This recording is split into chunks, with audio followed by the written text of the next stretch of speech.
Llegó el momento de escuchar la palabra de Dios. Es por eso que los quiero invitar a que puedan buscar en sus Biblias Hechos capítulo 23, versículo 12. Dice así: Muy de mañana los judíos tramaron una conspiración y juraron bajo maldición no comer ni beber hasta que lograran matar a Pablo. Más de 40 hombres estaban implicados en esta conspiración. Se presentaron ante los jefes de los sacerdotes y los ancianos y les dijeron: nosotros hemos jurado bajo maldición no comer nada hasta que logremos matar a Pablo. Ahora, con el respaldo del consejo, pídenle al comandante que haga comparecer al reo ante ustedes, con el pretexto de obtener información más precisa sobre su caso. Nosotros estaremos listos para matarlo en el camino. Pero cuando el hijo de la hermana de Pablo se enteró de esta emboscada, entró en el cuartel y avisó a Pablo. Este llamó entonces a uno de los centuriones y le pidió: lleve a este joven al comandante, porque tiene algo que decirle. Así que el centurión lo llevó al comandante y le dijo: el preso Pablo me llamó y me pidió que le trajera a este joven, porque tiene algo que decirle. El comandante tomó de la mano al joven, lo llevó aparte y le preguntó: ¿qué quieres decirme? Los judíos se han puesto de acuerdo para pedirle a usted que mañana lleve a Pablo ante el consejo, con el pretexto de obtener información más precisa acerca de él. No se deje convencer, porque más de 40 de ellos lo esperan emboscados. Han jurado bajo maldición no comer ni beber hasta que hayan logrado matarlo. Ya están listos, solo aguardan a que usted les conceda su petición. El comandante despidió al joven con esta advertencia: no le digas a nadie que me has informado de esto. Entonces el comandante llamó a 2 de sus centuriones y les ordenó: alisten un destacamento de 200 soldados de infantería, 70 de caballería y 200 lanceros, para que vayan a Cesarea esta noche a las 9 y preparen cabalgaduras para llevar a Pablo sano y salvo al gobernador Félix. Además, escribió una carta en estos términos: Claudio Lisias, a su excelencia el gobernador Félix, saludos. Los judíos prendieron a este hombre y estaban a punto de matarlo, pero yo llegué con mis soldados y lo rescaté, porque me había enterado de que es ciudadano romano. Yo quería saber de qué lo acusaban, así que lo llevé al consejo judío.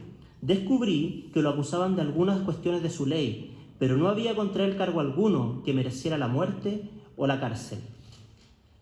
Cuando me informaron que se tramaba de una conspiración contra este hombre, decidí enviarlo a usted enseguida. También les ordené a sus acusadores que expongan delante de usted los cargos que tengan contra él. Hermanos, esta es palabra del Señor. Hemos venido meditando en Pablo encarcelado hace algún tiempo, y hoy día vamos a hablar de algo que nos toca directamente: la injusticia y la justicia. Este sermón, o esta predicación en realidad, es de Hechos 22:30 a Hechos 23:35. Lo que acabamos de leer es parte de lo que vamos a estar reflexionando. Hemos visto cómo Pablo presenta su defensa, que no ha sido otra que testificar lo que Dios ha hecho con él anteriormente en el capítulo 22, cambiándolo de perseguidor de cristianos a un apóstol de Jesús, predicando en todo lugar acerca de la resurrección de Cristo, su Señor, quien ha confiado en él la misión de expandir el reino de Dios. Hemos escuchado acerca de la valentía de un hombre experimentado, que ha vivido celosamente como fariseo bajo la providencia de Dios Altísimo y siendo conducido por el Espíritu Santo a dar la buena noticia a todo pueblo gentil. Hoy estaremos meditando, como les dije, en Hechos 22:30 a Hechos 23:35, donde Pablo sigue en peligro de muerte, ya que a causa del Evangelio y la declaración de su esperanza en la resurrección de los muertos, muchos están conspirando para matarle. Oremos. Señor Todopoderoso, Dios eterno y fuente de toda verdad, te rogamos hoy por esta meditación, para que sea clara y llena de sabiduría, para provocar los cambios en nuestros corazones, guardándola para esos momentos difíciles, donde todo parece ir en contra de nuestras vidas.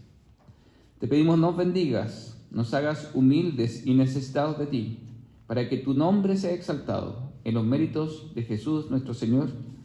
Amén. ¿Has sentido injusticia en tu vida? ¿Cómo has reaccionado frente a alguna acusación en tu contra que carece de veracidad?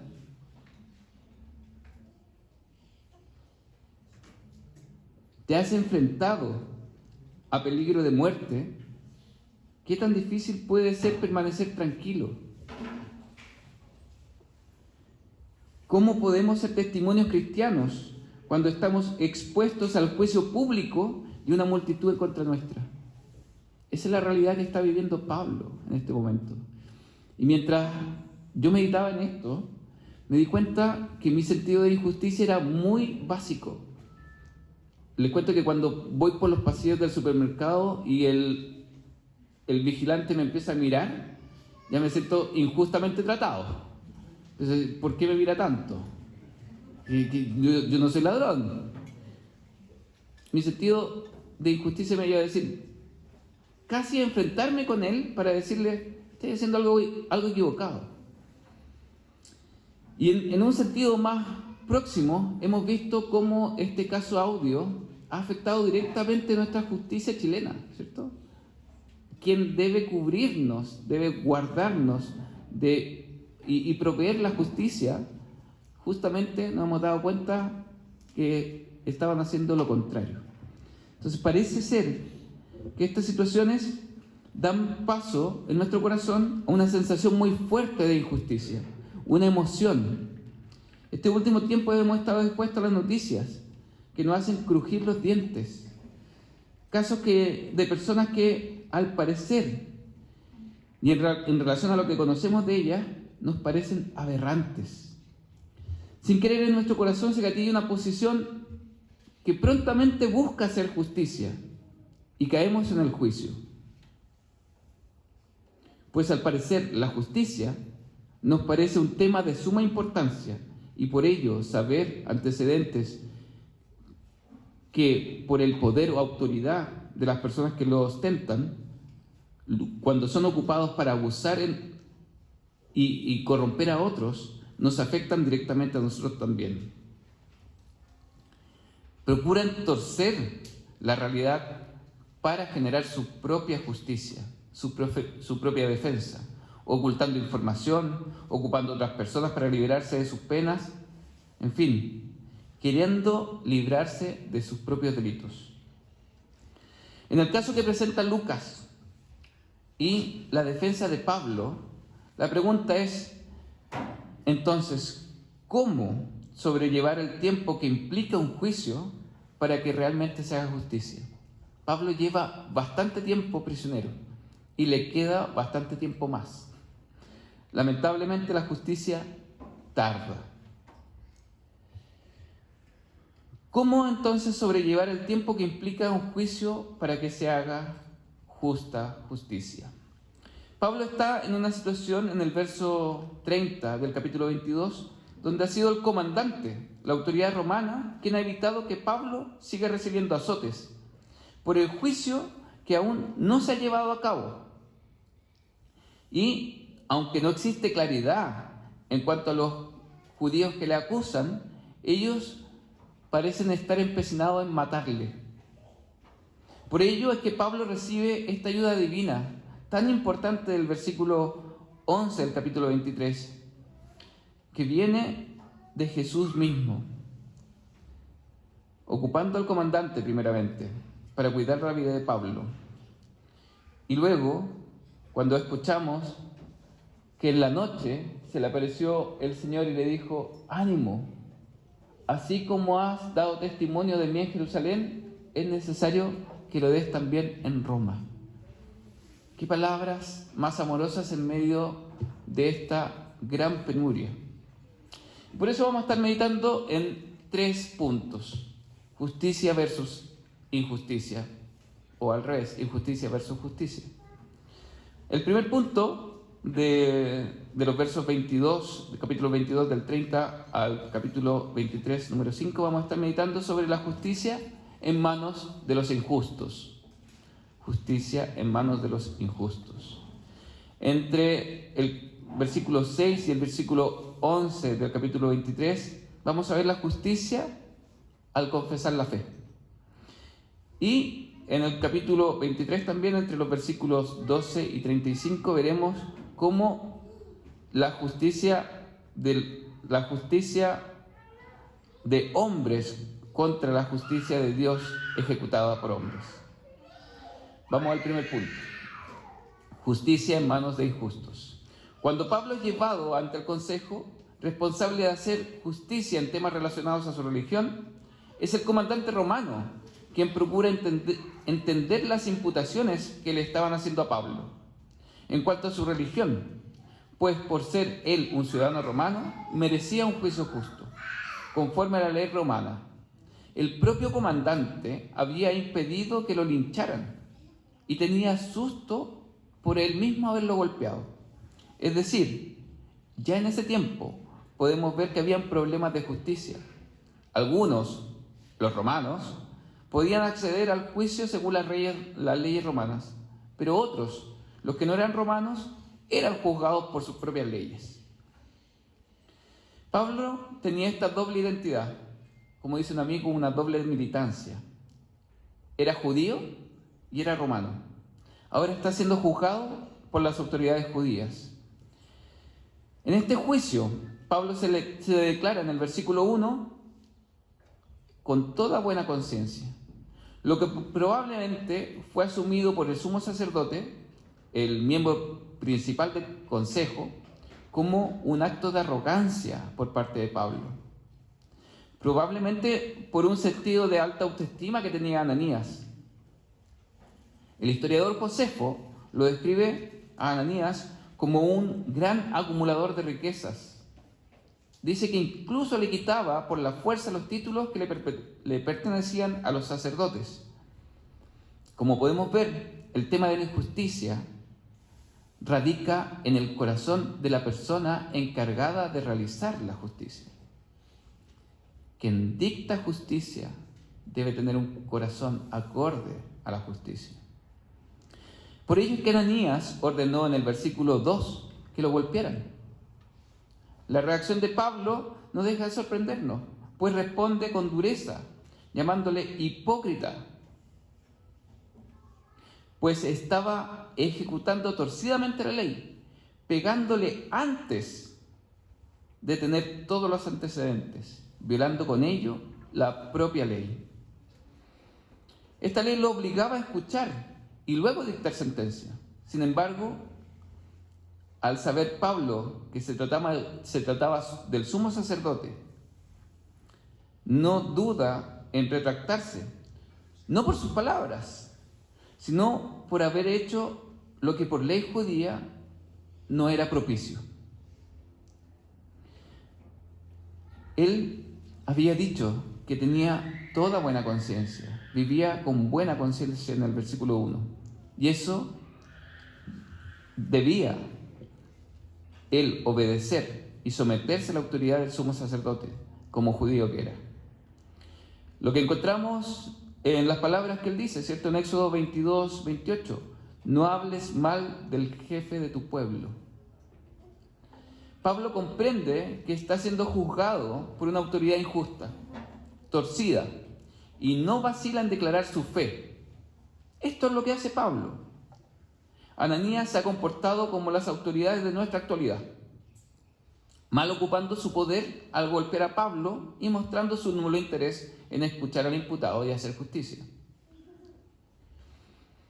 Segundo punto: justicia al confesar la fe. En la presentación de su defensa, Pablo nuevamente, de forma muy sabia, sabiduría que por una parte es hacer lo correcto, pero por otra parte es hacer lo correcto con la astucia.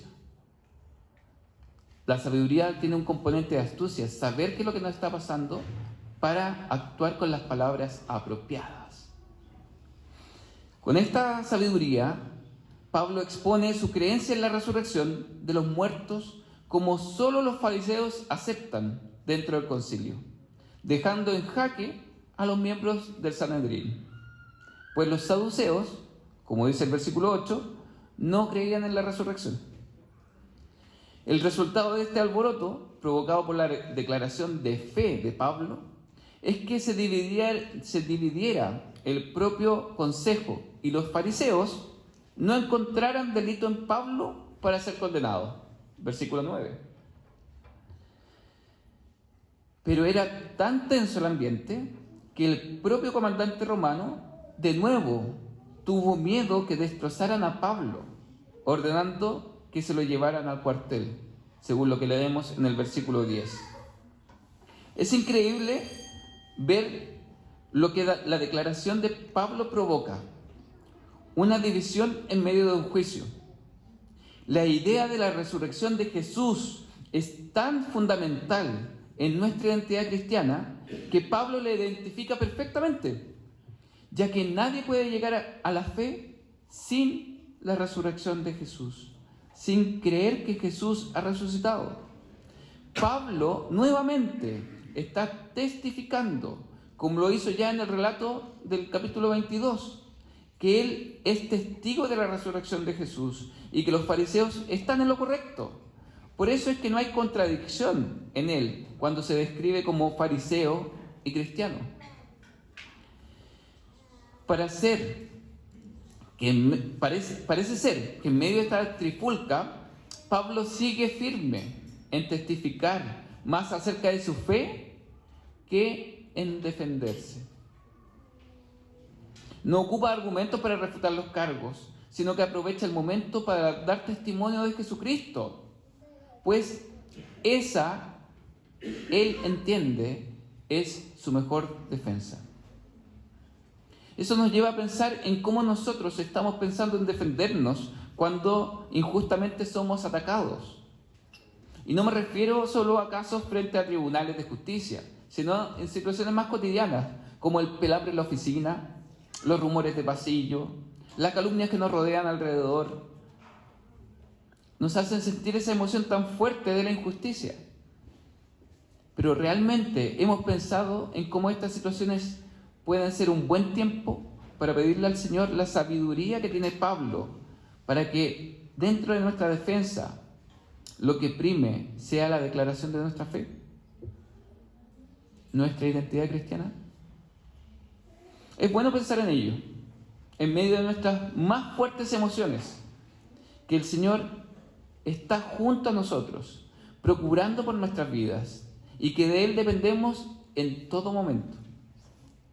Imagínate qué tan valioso eres para Dios, que dio a Jesús para que puedas ser rescatado de la esclavitud del pecado, que te lleva a la muerte, cambiando eso por la adopción en la familia de Cristo, por medio de su sangre que te ha redimido. Gracias, Jesús, porque en medio de nuestra injusticia, en medio de nuestros corazones que tuercen la justicia y que buscan su propia ganancia, tú nos haces justos frente a Dios. Te agradecemos por la justicia que hemos recibido, imputado en nuestra vida por los méritos de Jesús. Amén. El verso 11, insisto, es maravilloso. El propio Jesús va a animar a Pablo, encarcelado nuevamente, librado de ser descuartizado por el tumulto, para que pueda estar seguro que el Señor tiene más planes en su vida y que aprueba el testimonio que está dando en medio del consejo en Jerusalén. A la noche siguiente, el Señor se apareció a Pablo y le dijo: ánimo, así como has dado testimonio de mí en Jerusalén, es necesario que lo des también en Roma. Y veremos más adelante en el libro de Hechos que ello se concreta, pues la autoridad de Jesús está por encima de la autoridad humana. La autoridad de Jesús, insisto, está por encima de la autoridad humana y sus planes no pueden ser frustrados. Gracias, Señor, nuevamente, porque eso nos anima a nosotros también. Podemos estar tranquilos, confiados, seguros que en nuestras peores batallas, en nuestras peores dificultades, el Señor sigue en control. Hermano, confía en Él. Guarda esto en tu corazón. Tenemos quien nos libre. Quizás hoy estás pasando justamente por un momento así. Quizás ya lo pasaste, y con ello me refiero específicamente a los cuestionamientos a nuestra fe como cristianos. Cuando es vista como una dificultad para ejercer un cargo o ejecutar alguna tarea. Ánimo, porque en el estudio de Hechos hemos podido ver que frente al avance del reino hay oposición. Son muchas las veces que Pedro, Pablo, Juan, los apóstoles, la iglesia en general, han sufrido persecución, cárcel y hasta muerte. Pero el avance del reino no ha cesado, pues no es una obra de hombres, sino una promesa de Dios para nosotros. El reino avanzará, el Señor está a cargo, y tú estás en medio de estas dificultades. Puedes estar tranquilo recordando las palabras de Jesús en Mateo 33. No lo puse. Dice, más bien, busquen primeramente el reino de Dios y su justicia. Entonces, todas estas cosas les serán añadidas. Pensar en la justicia de Dios nos lleva inevitablemente a Jesús, el autor de la amorosa justicia de Dios en nuestra vida. Hasta el momento hemos visto que las palabras de Pablo siguen en la línea de testificar su fe, y no me imagino, de verdad, me cuesta mucho imaginar por qué fueron recibidas con tanta rabia por parte de los judíos. Pues para mí hoy día son una bendición enorme, porque soy cristiano, hermano de Pablo, y adhiero a sus palabras, pero en la realidad que le tocó vivir a Pablo, estas fueron la raíz de lo que leímos hace poco, la conspiración de matarlo, lo que acaba de leer Gabriel, entre los versos 12 al 30,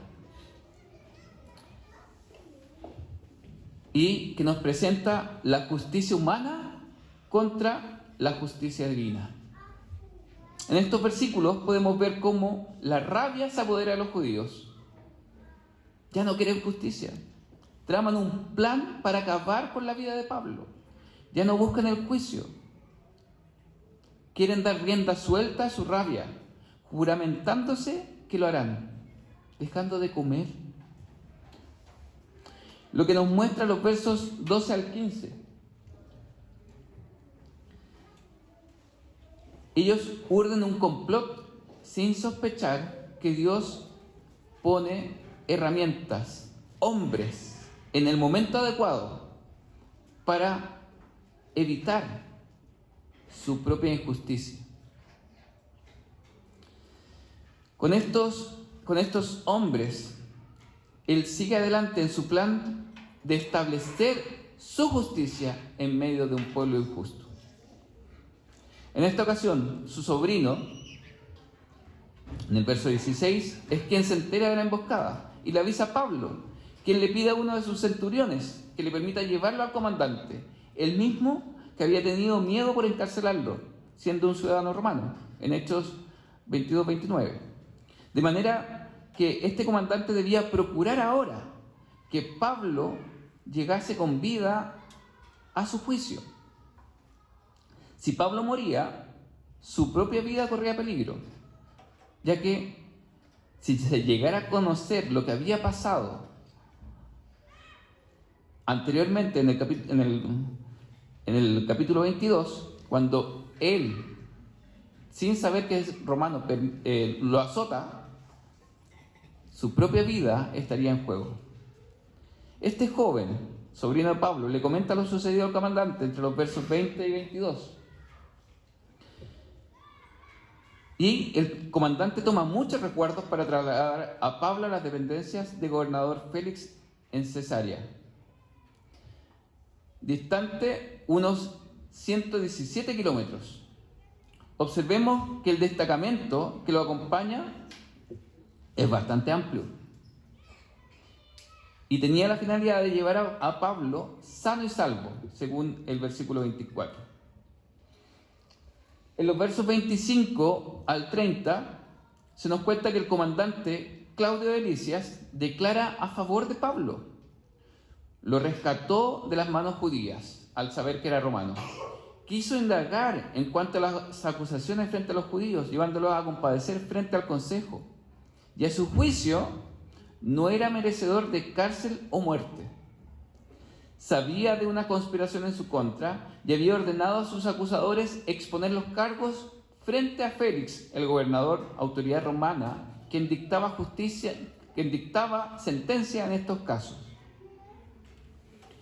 Félix, por su parte, era un esclavo que había obtenido su libertad y había ascendido a esta influyente posición de gobernador en Cesarea, ordenado por el emperador Claudio en el año 52.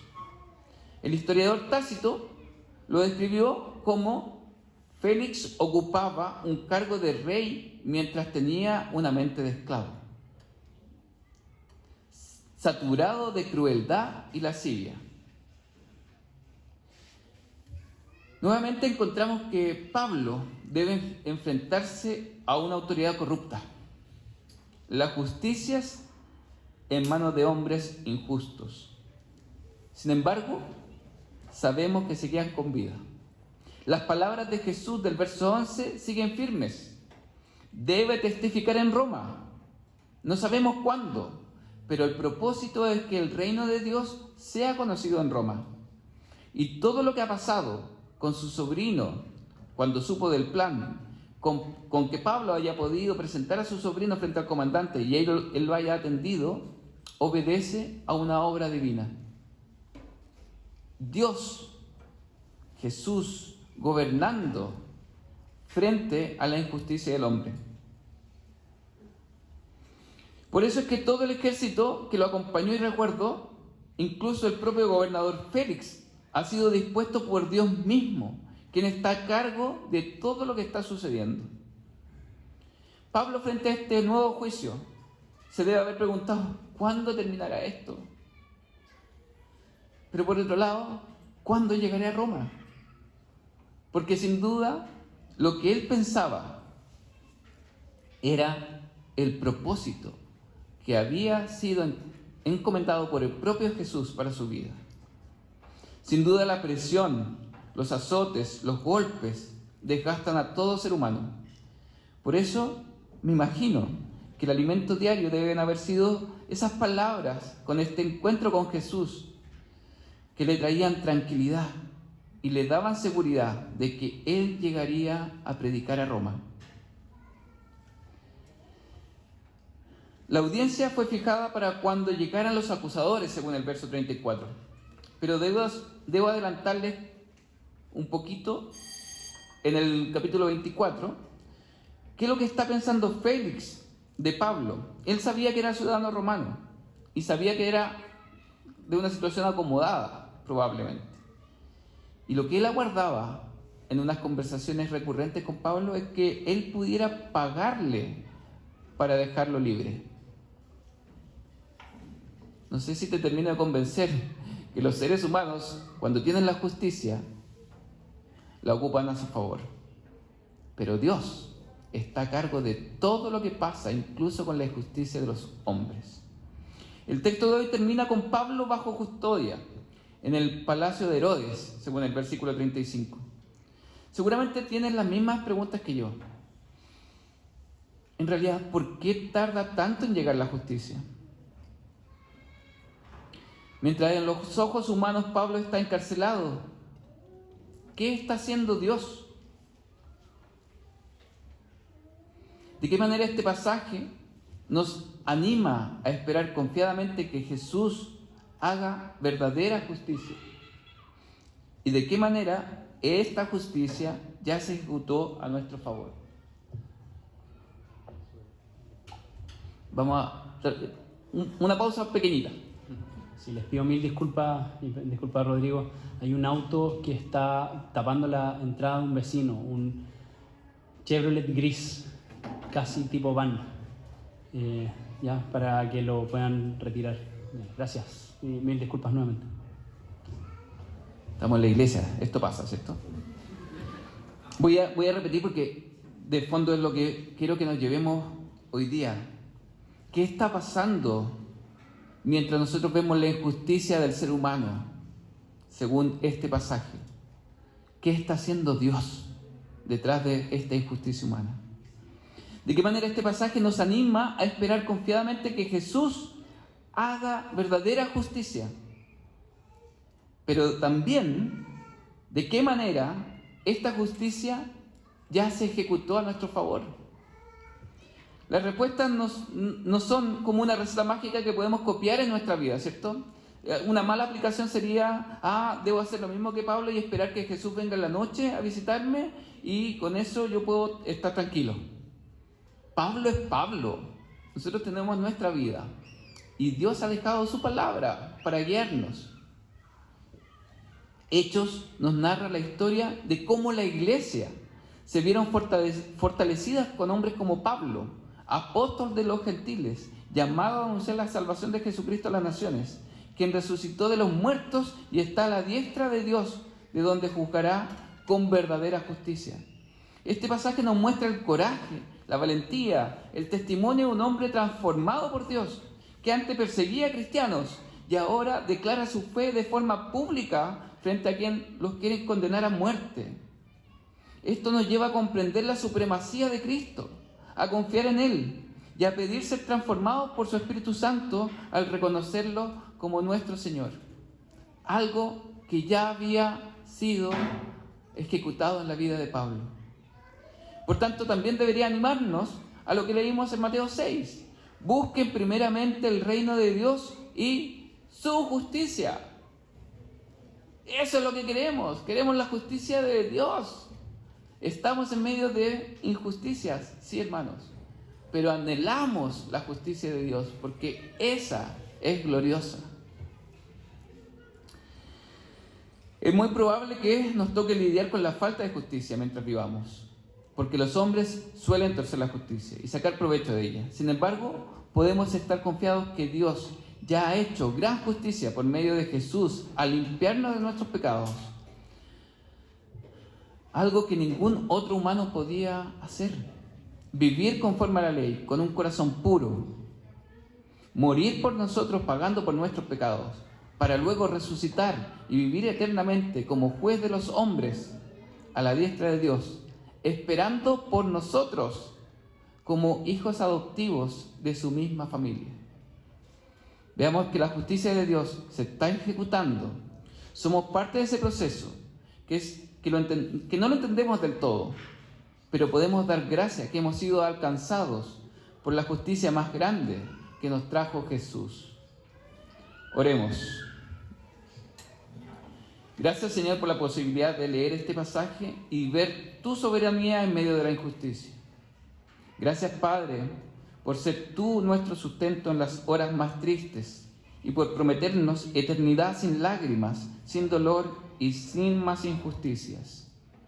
Hoy queremos animarnos a vivir y salir a vivir conforme a lo que tú deseas en nuestras vidas, siendo guiado por el poder de tu Espíritu Santo que has puesto en los que confiamos en ti.